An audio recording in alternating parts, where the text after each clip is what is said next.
Great. So another great case, and the question here was about a muscle herniation. I'm not sure that what I like to see in this particular location, if this is where you're talking about, it would be some type of transaxial image through this area.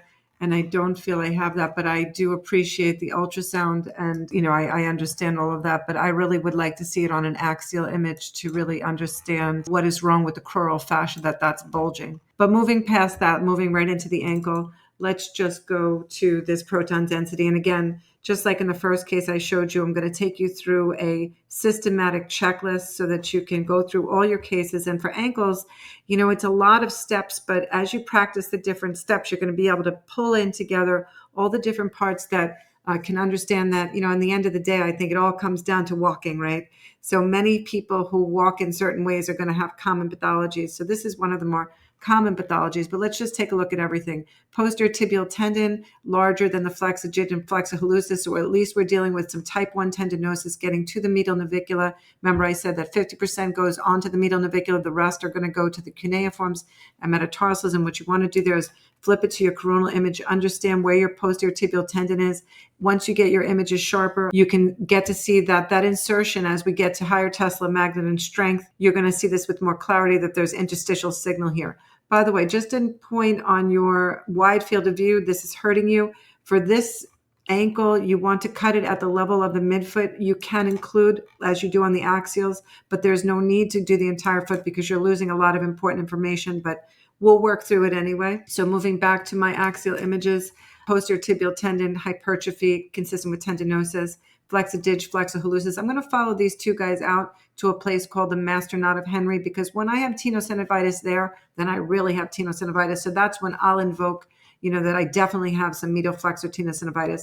Remember, in the location between those, we have the posterior tibial nerve, artery, and vein, and those guys go to what's called an area called the porta pedis, where the abductor hallucis and the flexor digitorum brevis and the quadratus plantae decussate, and we can appreciate any kind of tarsal tunnel-like syndrome that can be caused by varices or even small masses, ganglia, etc. But I don't see that. Moving on to my peroneal tendons, I can see my brevis is spreading out. What I'm going to want to do in this inframalleolar location, it's a hot location. That's where peroneus brevis usually begins to fail right after the lateral malleolus. So I have this, let's just call this peroneus brevis tendinosis split tear right now. I'm going to rejoin, and I'm not sure I don't have a continuous split tear, so I'm going to look at that on a coronal image.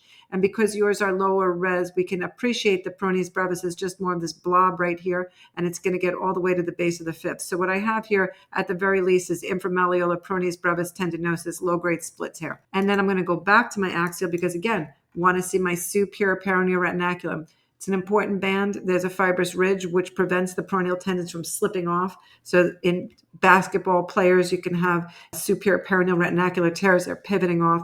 And I do see some mild degenerative changes, but I don't see any tendon subluxation. By the way, this is a great area that's amenable for ultrasound. I've done many dynamic testing. How to test the peroneals. They're the everters. So you want to get your great toe to point down and keep on looking at how those keep your transducer at the ankle. More on that on another time. Moving to my extensor tendons, I'm appreciating my tibialis anterior getting to the medial cuneiform and hallux metatarsal base, and I can appreciate my superior peroneal retinaculum. Let's get to the ligaments now, going up from my syndesmosis, my anterior, posterior, and my interosseous ligament, all good. Anterior talofibular ligament, what I can see here, it's got a slight wavy appearance, not too thick. Mild chronic sprain is what I'm seeing here. PTFL is what's interesting. I have some poor definition of the ligament, synovitis, and I have this fibrofatty hypertrophy. Let's take a look at that on T1 weighted images. And I want you to keep practicing looking at these areas because the appearance of what I'm seeing here is something that I often see even at the anterolateral ankle. And when patients have chronic inflammatory change, they often have what I call this fibrofatty hypertrophy. Vessels are coursing through, and it can be almost a different feeling of the fat, and it might even create a mass effect and cause a posterior talar impingement. So what I'm seeing here together right now, my working thought is that I have some PTFL, chronic sprain and synovitis with this mass-like fat. One of the things that's going to help me is that I have some bone changes on the inner aspect of the distal fibula. When I see that, Most of the time, I'm going to be calling posterolateral ankle impingement on the basis of this PTFL thickening. Moving back, ATFL, let's get to the calcaneofibular ligament. We can see here on the axial image. And of course, we can appreciate that as we get better and better on the coronal as the hammock that is underneath the peroneal tendons. Again, this is a very blurry image because of your wide field of view and different features of the case. But here's your PTFL. By the way, the PTFL is an interesting band. It's created by a series of stacked ligaments, one of them being the intermalleolar retroligament, one of them being like a meniscal tissue called the tibial slip, and then the bands of the posterior talofibular ligament. So it's a very resistant ligament. So by the time I have this amount of edema and inflammation, this has been going on, in my opinion, for some time. Okay, so moving on from there, let's go to the deltoid. What I see here is that I have some thickening of my deep deltoid and some mild sprain, and this would be mild subacute on chronic sprain. Looking at the superficial deltoid, I always like to spec out at least one of them, which is the tibial spring. I really pay attention to that guy as it gets down to the supromedial band of the spring ligament. This ligament is very important. Anteriorly, we have the tibionavicular ligament inserting here. We have the tibio spring inserting here, and we have the tibiocalcaneal, which is poorly seen, inserting here. So it really reflects a whole band-like sheet. And then it's going to use like a cradle underneath the talar head. So I'll be paying attention. What I'm seeing here is thick, not a lot of synovitis. And in order for me to see these ligaments better, which they always look like they have synovitis, you can compare that on a T1 and see how I see fat between them. So in fact, that other image might be artifactual. That's showing me that there's actually some edema. So be careful of that and check your T1s. Also, I also like to see on my coronal images, I like to understand my medial talar head and how that tibio spring is really supported under the supromedial band, and these are the medial plantar bands there. Okay, great. So we've got rid of the deltoid, the lateral caudal ligament complex. Let's roll it all out with our Achilles. Let's make sure we see the Achilles here. We have some watershed zone tendinosis. This case here has a soleus muscle that's ending at about the joint line, which is a mildly low lying. The fact that it's tapering is good because I have some Kager's fat triangle, but sometimes it's very bulgy and actually touching the FHL. And in those cases, patients who have exercise might actually claudicate or feel that their muscles are swollen, and that can create some tension back there. Trace retrocalcaneal and retrotendon bursitis, very mild. Let's take a look at the plantar fascia in this case. Not much happening, very quiet appearing. I'm looking at the central cord, minimal periaponeurotic edema. This is almost normal. Great. Let's go for the bones. So now I know that I know more than one disease, but the one that you always hear me talk about are the coalitions, because it's so important about the way the bones are connected and how that affects our biomechanics.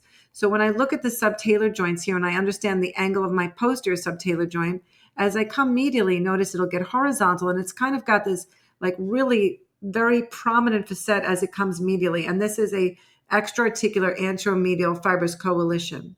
So that's what we have there. And we have our middle subtalar joint and, of course, our calcaneonavicular anterior subtalar joint. There's a lot of important anatomy in these locations. And one of the best places to review that is going to be on RadSource, Developmental Variants in the Ankle. I think they've done the latest and greatest in this area, and that really helps you to understand some of the features of what I'm talking about. So that's what I see there in terms of the actual bony structure and the coalition. Now, we have other things. We have cystic changes at the angle of Gisane, and we have this lateral talar process. One of the things I'm going to be looking at for the lateral talar process is whether or not I have an extra bump. And the extra bump is called an accessory anterolateral facet. This is a very mild variation of it. I have a little bit of extra ossification there, but they say that if you cut this off and it's 3 millimeters, that's the equivalent of it. I don't suggest you use this in your reports because it's too early in the nomenclature for people to really get comfortable with it. And I find that a lot of people ask me about it. They don't understand it. So I just really try to stay with what I know is already in the literature, which is that extraarticular anteromedial coalition. But these little clues will help you, the radiologist, to have confidence in the diagnosis. Getting back to what I'm seeing here, though, if I look at the sustentacular talar shelf, and this is a concept that I've taken on in the last few years, I try to understand what is the vector of the plane that the lateral malleolus and the medial malleolus, what is the best transecting line, and is my sustentacular talus a drunken waiter? That was what Schweitzer, who was one of my early mentors, would talk about in the early 2000s, whether waiter tray was too high or too low. When they talk about the waiter tray, they're talking about the sustentaculum talus, and this is functionally going to give you biomechanical problems and cause an uncompensated biomechanic. So this sustentacular, if it fails, like in one of the early cases we saw tonight, there was some stress-related edema at the talar neck. Very important to spec that out and let someone know about that, because you really want to offload someone when they have that, because a lot of your body is riding on that little sustentacular neck.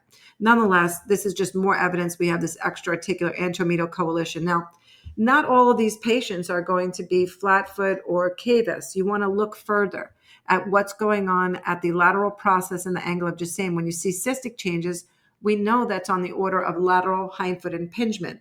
And what does that mean? That means that there's a lot of pressure going on the lateral side of this person's ankle as they begin to heel strike and walk. So when they have this particular configuration, there's a lot of abnormal biomechanics that can occur. So when I have that, imagine that my talar vector now, if I understand, if I want to bisect this, and I take a vector that goes through the talus, that I'm going to be lateral to my hallux. So this is a patient who has rear foot varus and is actually having lateral hindfoot impingement. Now, we've often talked about lateral hindfoot impingement in the setting of posterior tibial dysfunction.